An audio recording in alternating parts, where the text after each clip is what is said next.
Annie, bonjour, bienvenue à vous. Bonjour mon cher. Bonjour aux techniciens de DBS. Sans lesquels on ne peut pas bosser dans de bonnes conditions. Et particulièrement stand-by. Elle est là. Elle est là. Oui. C'est de manière spéciale. Mais je suis très honoré ce matin, très heureux parce que c'est un plateau de personnes que j'adore. Voilà. Y compris Madame Queen. Voilà. Je croise pour la première fois sur notre plateau. Ouais, Ce sont des personnes que j'adore. Mon aîné, l'un des plus grands économistes africains, docteur Edimo. Il est très facile. Merci. Je vous le dis, c'est un fait. Oui. Edmond Kouyaté, qui est mon frère, qui est mon ami, qui est... Bref, c'est quelqu'un que j'adore. Merci. Donc je suis content d'être là ce matin. Je voudrais commencer par saluer dans un... Comment on dit ça? En principe, ce qui se passe en Côte d'Ivoire. Sous réserve de comment cela va se terminer, il est bien que les Africains dialoguent. Quand tu as une crise, il faut dialoguer, il faut se parler. Je dis bien sous réserve de ce qui vient sortir. Qu'on a obligé le président Ouattara à se plier en quatre comme il est en train de faire. Avec les symboles que nous avons vus, le dialogue n'a pas eu lieu à la présidence, mais à l'hôtel du Golfe. En politique, les symboles pèsent. Et le président Bédié est venu après lui. Donc, il y a un ensemble d'éléments que je ne voudrais pas développer ici, sur le plan symbolique, qui indique clairement que le président Ouattara a pris conscience qu'il ne peut pas diriger la Côte d'Ivoire. Comme nous ne sommes pas des vats en guerre et qu'il faut tenir compte de la souffrance du peuple, chaque fois qu'il y a une occasion de dialogue, il faut la saisir. Mais maintenant, il faudra que l'opposition ivoirienne soit extrêmement ferme. Parce qu'elle a en face d'elle quelqu'un qui a démontré par le passé qu'il n'a pas de parole. Et à qui on ne peut faire aucune confiance. Donc, une fermeté extraordinaire. Nous savons que la communauté internationale autoproclamée et criminelle manœuvre pour essayer de réduire le débat politique dans la grande famille RHDP. Mais le temps est passé. C'est le RHDP qui allait à l'élection avec le président Ouattara. Et on a vu ce que ça a donné. Et c'est l'opposition qui est sortie victorieuse au niveau du respect du mode d'ordre. C'est reconnu partout. Cette opposition-là, c'est le CNT. Donc c'est au-delà de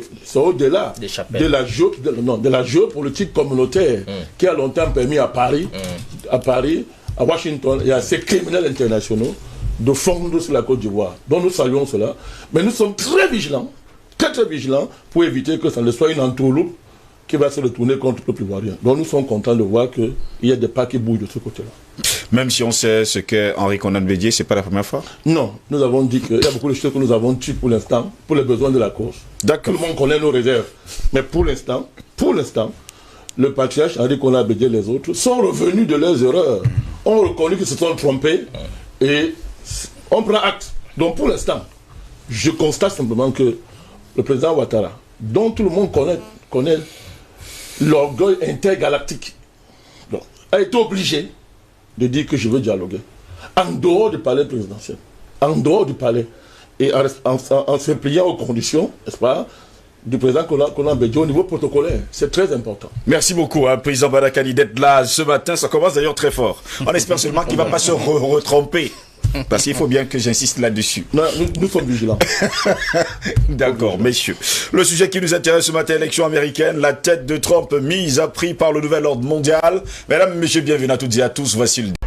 En cette année 2020, on va de rebondissement en rebondissement dans les élections du côté des États-Unis d'Amérique. On parle bien sûr de l'élection présidentielle. Et apparemment, il y a des dessous dans cette affaire qui date de très très longtemps. Apparemment, Donald Trump n'était pas le bon pion qu'il fallait justement choisir à la tête des États-Unis d'Amérique. Nous allons le voir d'ailleurs dans cette vidéo avant de revenir pour en parler. Tout le monde est partant pour le grand reset. Enfin, presque tout le monde. Il y a un gars qui a le pouvoir de faire quelque chose pour arrêter ça, et vous savez exactement de qui je parle. Et ils ont fait une erreur quand ils ont essayé de mettre Trump de leur côté. Ils ont invité Donald Trump à Davos, 2 fois je crois. Mais en janvier, quand Donald Trump a vraiment commencé à voir la bête qui se dressait contre lui, il est allé à Davos, oui, au Forum économique mondial, et il leur a fait un énorme doigt d'honneur. Nous nous sommes engagés à préserver la majesté de la création de Dieu et la beauté naturelle de notre monde. Mais pour embrasser les possibilités de demain, nous devons rejeter les éternels prophètes de malheur et leurs prédictions de l'Apocalypse. Ces alarmistes exigent toujours la même chose, le pouvoir absolu de dominer, transformer et contrôler chaque aspect de nos vies. Nous ne laisserons jamais les socialistes radicaux détruire notre économie et ruiner notre pays. 2 jours après que Donald Trump ait donné ce discours, un gauchiste de 89 ans, l'étrange milliardaire George Soros, a fait une intervention d'urgence à Davos une fois de plus, avertissant que les élections américaines de 2020 détermineraient, je cite, le sort de notre monde. Maintenant, puisqu'on parle de Davos, jetez un coup d'œil une fois de plus. C'était 1 mois après que Donald Trump s'est adressé à Davos et leur a fait un doigt d'honneur. Voici ce que le pape François et l'économiste Jeffrey Sachs ont répondu. C'est un pays dangereux en ce moment. Il sera absolument dangereux si Trump est réélu.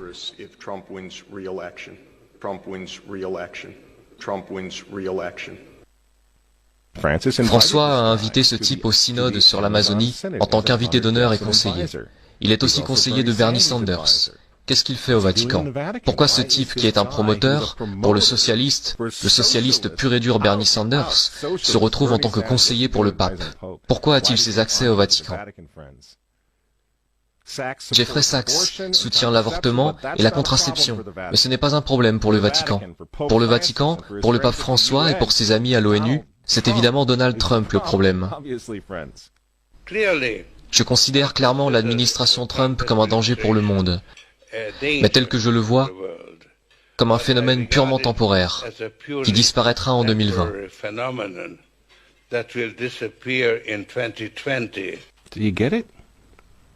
Vous comprenez? Vous voyez pourquoi il y a tant de haine envers Trump?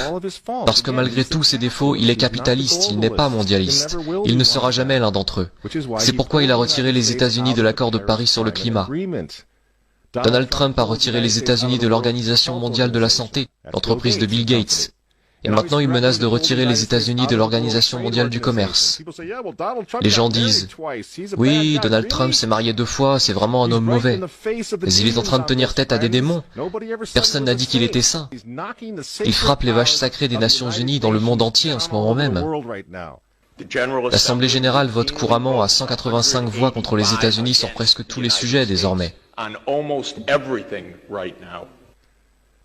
Et vous vous souvenez, puisqu'on parle des Nations Unies, en novembre 2019, juste avant que le coronavirus arrive, Trump est allé aux Nations Unies, à l'Assemblée générale, et il a déclaré la guerre au mondialisme. Les dirigeants avisés mettent toujours le bien de leur propre peuple, de leur propre pays, en premier. L'avenir n'appartient pas aux mondialistes. L'avenir appartient aux patriotes.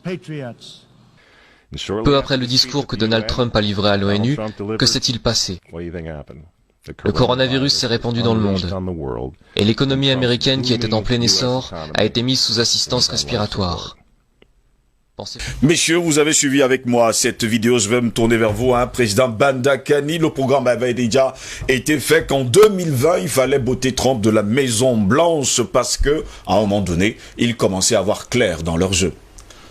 Mon cher Ngoz, commençons déjà à retourner les honneurs que DBS mérite en termes d'avant-gardisme médiatique et en termes de démarcation médiatique.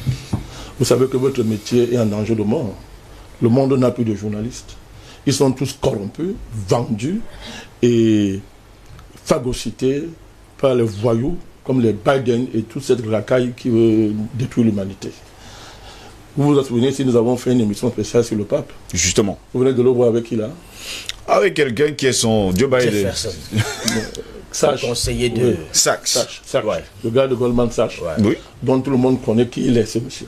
En termes de pourriture, tout le monde sait qui il est. Homosexualité, tout ce qu'on connaît. Mais ce n'est pas le seul cas. Vous savez qu'il y a un archevêque, l'archevêque d'Ulpiana, Carlo Maria Vigano, qui est un ancien nonce apostolique au Yusa, c'est-à-dire un ambassadeur. Quelqu'un qui est de la haute hiérarchie vaticane. Il a dit la même chose que nous avons dit ici, et lui va même plus loin. Il n'ose pas appeler Bergoglio pape. Nous avons la lettre ici. Oui. Donc pour dire que nous ne voulons pas ici raconter des histoires quand on vient sur un plateau. Donc l'ancien nonce apostolique Oyusa du Vatican a dit exactement tout ce que nous avons dit ici sur le plateau. Je demande aux gens d'aller fouiller cette lettre-là, c'est sur Internet, ils peuvent tirer et ils vont dire. Donc pour revenir au sujet d'aujourd'hui, mon cher Ngoz, nous sommes en face d'un coup d'État mondial.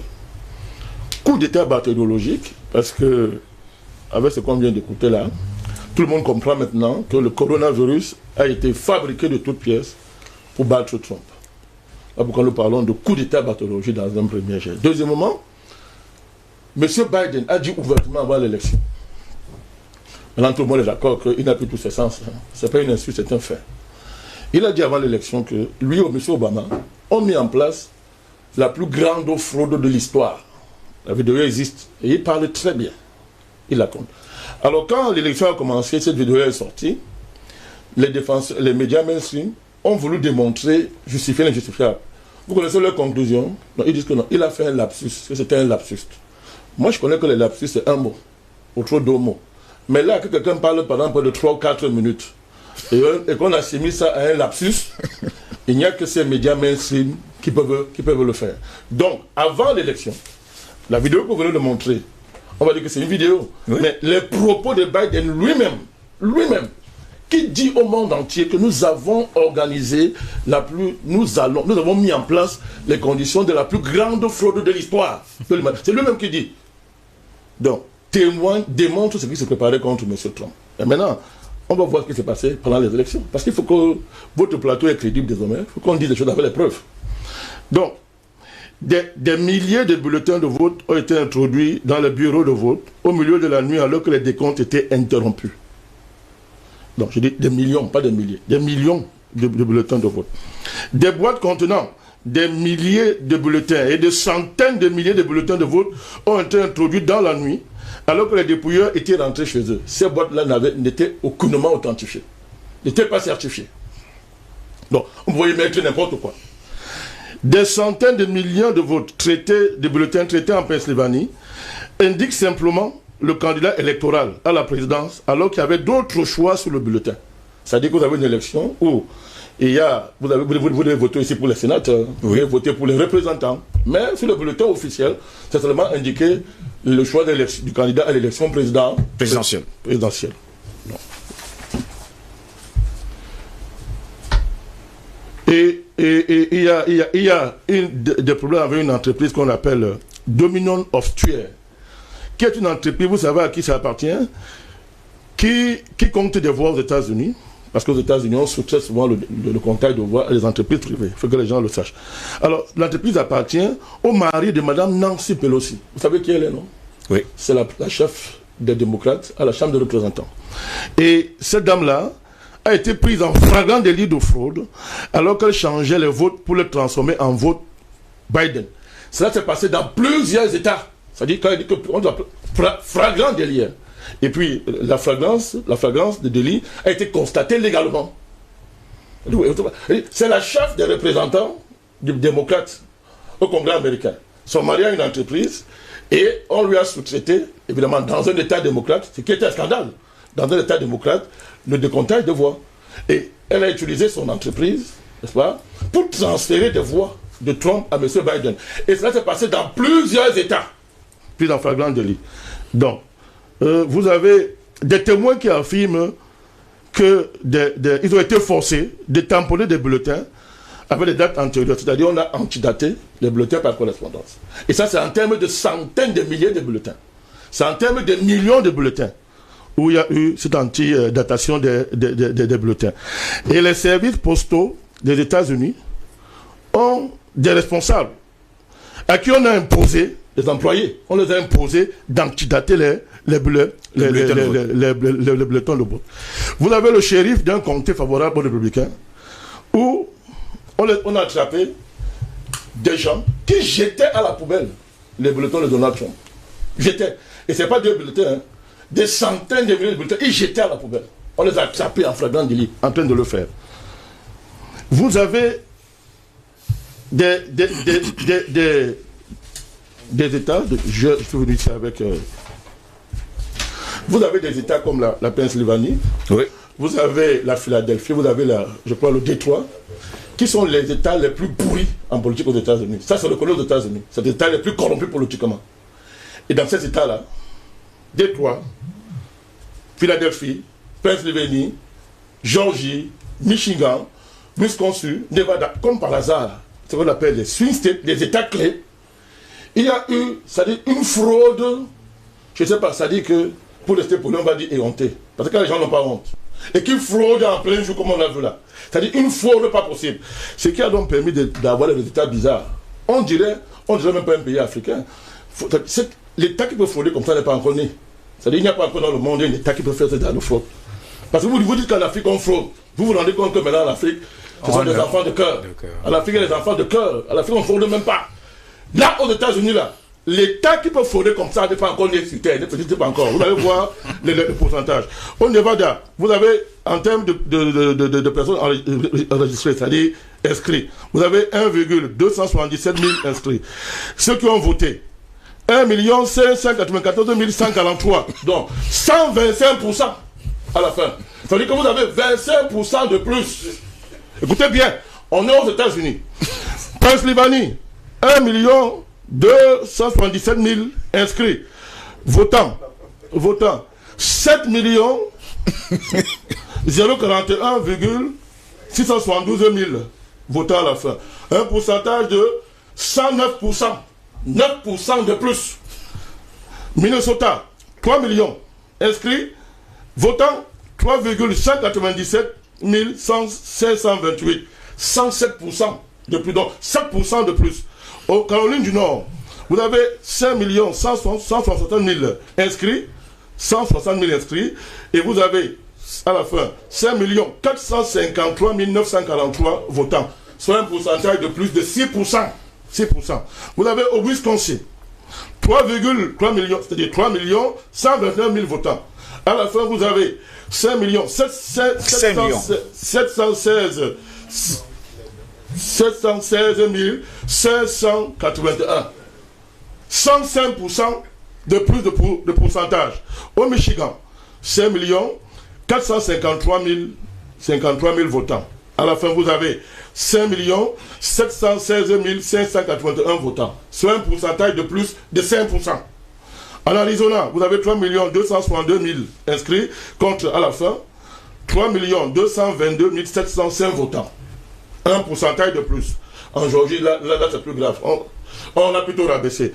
4 840 000 inscrits. À la fin, on a 4 662 728 votants. Donc, moins de 4% sur 100%, donc 96%. Donc, voilà les trucs officiels. C'est-à-dire tellement on a fraudé qu'on n'arrive même pas. On n'arrive même pas à s'assurer qu'il y a une correspondance nette entre les inscrits et ceux qui ont voté. Donc, en plus de ça, vous avez des algorithmes que les démocrates ont utilisés pour frauder. Eh bien, on les a pris main dans le sac. Je ne reviens pas sur le scandale de vote par correspondance. Mais là, encore, ils ont été piégés parce que ces bulletins ont été cryptés. C'est le cryptage qui a permis qu'on retrouve, par exemple, les bulletins de Donald Trump, qu'on avait jetés en forêt. Et cette forêt autour au bord d'une route. Et les gens passaient, ils ont vu des tas de ballots, ils sont arrêtés. C'est quoi cette affaire-là? Et c'est grâce au cryptage qu'on a retrouvé tout ça. Donc les bulletins sont cryptés. Ce qui permet de distinguer clairement entre les bulletins légaux et les bulletins inventés par Joe Biden. Tout ça pour dire quoi?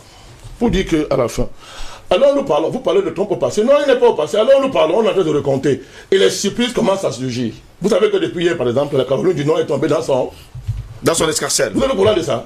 Oui. Alors nous parlons, la Pennsylvanie. On vous montrera la carte tout à l'heure. Alors nous parlons, la Pennsylvanie est en voie de basculer. La Pennsylvanie. Et en Géorgie, on va recompter bulletin par bulletin. Et là, de manière légale. Bon, ceux qui ont félicité Joe Biden comme étant le président élu vont expliquer ça comment, y compris l'État du Cameroun. Bon. C'est-à-dire que quelqu'un est déclaré président par les médias de criminels mainstream. CNN déclare quelqu'un élu et des dirigeants du monde entier félicitent ce monsieur. Depuis quand ce sont des médias qui déclarent quelqu'un élu, y compris en Afrique, où les dirigeants sont prompts à crier pour dire que mais, les gens doivent attendre que la légalité soit épuisée pour qu'on déclare quelqu'un vainqueur. Les gens doivent attendre que ce sont les instances officielles qui déclarent les gens vainqueurs. Et nous, on meurt pour ça ici en Afrique. Nous, on meurt pour ça en Afrique. Mais dites-moi comment des chefs d'État, que Macron le fasse, c'est un délégué mental, c'est connu. Que des présidents, qu'un grand mec le fasse, tout le monde sait que ce ne sont pas des gens normaux. Ce sont les amis de Biden, tout le monde connaît. Ils sont dans leur sorcellerie ensemble. Mais que des présidents africains se livrent à un tel jeu, vous direz quoi demain à votre opposant qui va se déclarer élu sur la base d'un communiqué de presse? Vous lui direz quoi? Vous direz quoi? Donc voilà ce qui s'est passé. Monsieur Biden n'a jamais gagné une élection aux États-Unis. Même si vous voulez féliciter quelqu'un, mais attendez que la légalité soit épuisée. Pour l'instant, on ne peut pas déclarer Biden gagnant. Impossible. À aucun niveau. Parce que les procédures pour y arriver n'ont même pas commencé encore. N'ont pas commencé. Il faut rappeler qu'il y a l'échéance du collège électoral. C'est le 14 décembre. Les souvenirs sont bons. Après, c'est l'échéance du 6 janvier, je crois, où il faut le désigner comme président. Après ça, le 20 janvier. Tout à fait, après ça. Mais on n'est même pas encore à ce niveau. Si on déclare quelqu'un élu, et les présidents le reconnaissent. Mon cher Gauss. Donc nous sommes face à un coup d'État mondial qui est opéré par les Illuminatis, dont le projet est clair, comme l'a dit tout à l'heure, nous vacciner tous, nous transhumaniser, nous détruire. Comment des dirigeants qui aiment leur peuple peuvent soutenir des gens comme ça? Ou des gens vous dites clairement qui vont vous éliminer. Mais ça, le projet de transhumanisation, ça c'est ce qu'ils disent seulement, ça c'est pour le public au niveau du vaccin. Mais par derrière, nous savons tous que le projet c'est d'exterminer la population africaine. Ils l'ont dit de façon claire. Vous avez des vidéos où ces gens sont réunis, Biden est là, où ils font clairement le projet de dire qu'il faut d'abord exterminer les Africains. Il faut d'abord les exterminer. Ils sont trop nombreux. Et leur démographie dynamique est dangereuse pour les intérêts et la stabilité du monde. C'est dit et c'est clair. Je termine en rappelant que la politique étrangère des États-Unis, officielle, depuis 1974, stipule clairement que un des objectifs de la politique étrangère des États-Unis, c'est de diminuer la population du tiers-monde.